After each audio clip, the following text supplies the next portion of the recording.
on it later. What's up? Welcome back to the Logsdon DJ YouTube channel. This is a big one. First, let me take this off. Oh God. Okay, I was not ready for that. Okay. Please remind me in the next video to not wear sunglasses while I'm setting up the booth. Welcome back to the Logsdon DJ YouTube channel. As I said before we get started, just subscribe, hit that notification bell, be part of that notification squad. All the cool kids are doing it. And that's why we're here today with the top 5 tips to get you started out on DJing. This is solely for beginners, but if you're a professional, watch this video. Give me extra likes, extra views. That would be very much appreciated. Here are the top 5 tips for the beginner DJs. Alright, so tip number 1, I guess we'll just dive right in. The first thing we're gonna do is prepare, never plan. See, the thing about being a DJ is almost nothing goes to plan. The unique thing that makes a DJ is the crowd controls a big part, not all of it, but a big part of what the DJ plays. So this is gonna come into our next step in a bit, but don't plan for anything. Don't basically say, okay, they're gonna dance to this song and then I'm just gonna switch it like that and it's gonna be all good. 90% of the time it doesn't work like that. If it does work that 10%, congratulations, but don't plan on it. This will literally get you changing your whole setup and you won't be ready. So don't start out with something that you won't be able to finish. When I go to a show or a gig, I make a playlist, but I don't keep myself strictly prohibited to that playlist. Don't restrict yourself to certain boundaries. Have yourself be open to the entire, for me, Serato software. Be able to use everything. If you use Virtual DJ, that's cool, but I like Serato a bit better. With that out of the way, let's go to tip number 4. Read the crowd. Reading the crowd, it's one of the biggest skills you're gonna learn as being a DJ. Basically, when you get hired, the club manager is gonna expect you to be able to get people dancing, get people to have a good time, get people jumping up and down, make people want to stay there. So what you're going to have to do is you're going to have to do a very special skill called reading the crowd. You play a song and you observe the audience down below or in front of you, depending on what booth you are. I've been on a booth where I've been a whole floor above. That was really cool. But most times you'll just be like this. The audience will be right in front of you. The party goers will be right in front of you. But sometimes if you're lucky, you're up on a balcony. That's really nice because nobody ever comes and touches and messes with your gear. That's something that happens a lot when you're at the same level. You want to play a song and then you want to read the crowd. You want to observe the crowd and you want to see, are they dancing to this? Are they enjoying this? Try different genres, try different BPMs or beats per minute. What genre makes people want to dance? What kind of language makes people want to dance? What kind of music all entirely makes people want to dance? It's not as easy as it sounds.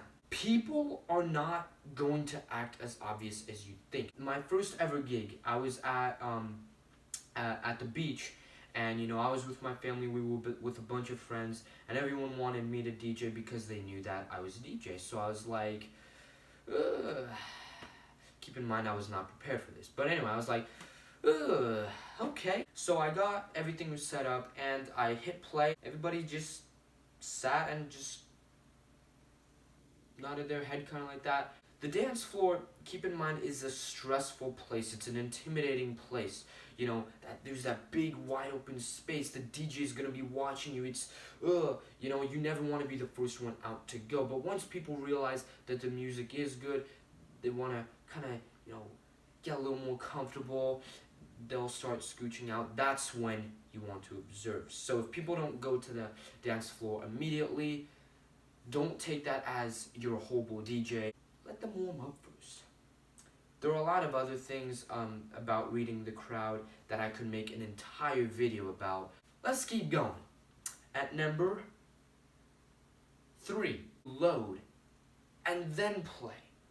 So basically what you want to do is, with DJing, the obvious premise is you have one song playing, you load another song onto the other deck, make sure the BPM is alright, then you use that crossfader and switch it over into the next song so it just feels like one song, and just do that over and over and over again.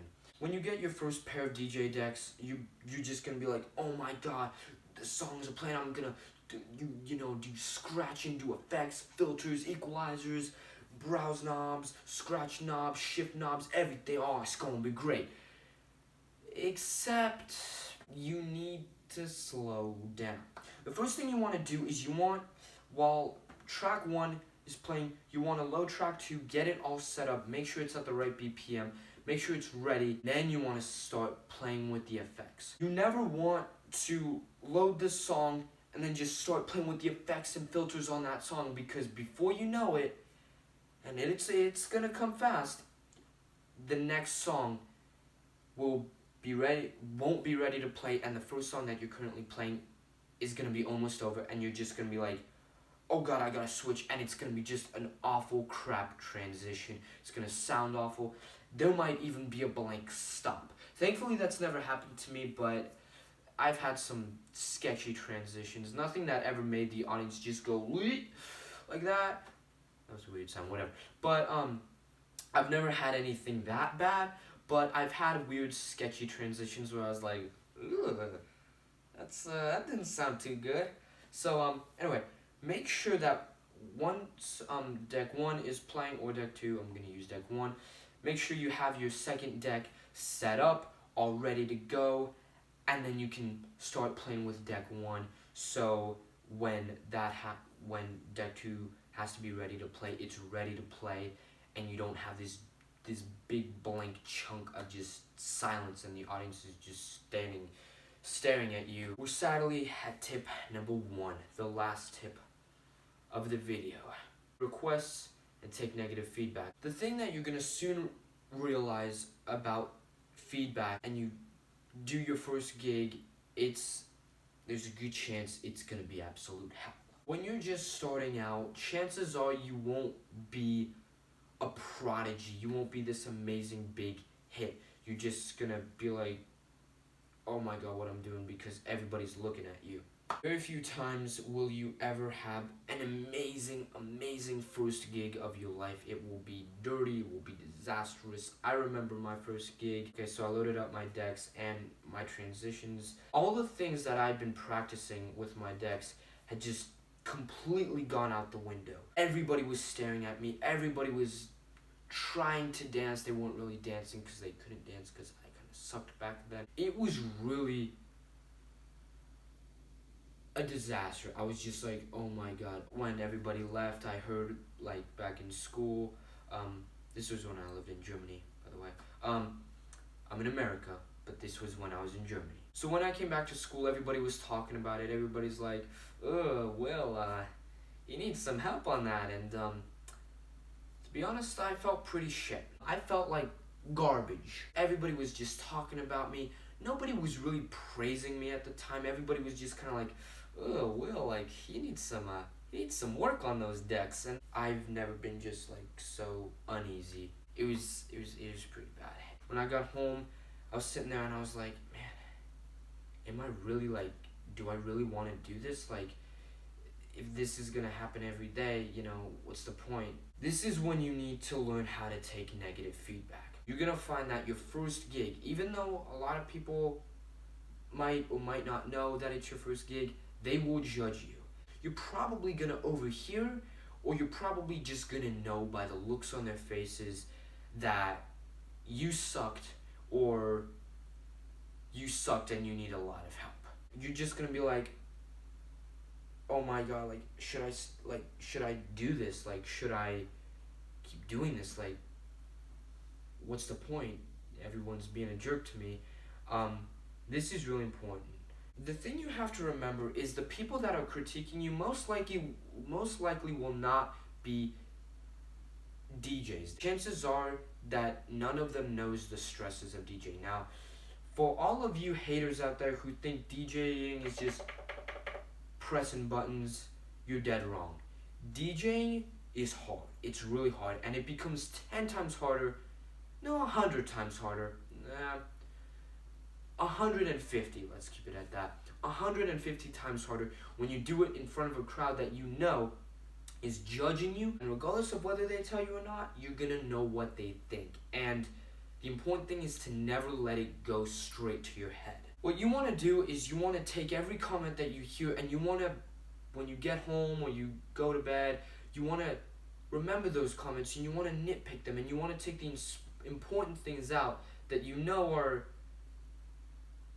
actually like good critiquing, and then you want to take the other stuff that's like, oh, he sucks, and just throw that out the window, because that's not helpful. You want to think like, okay, when they say that my scratching is bad, what didn't sound right, what went wrong, and then work on that. Nobody, okay, maybe a few complete assholes, family friendly, a few complete hater jerks.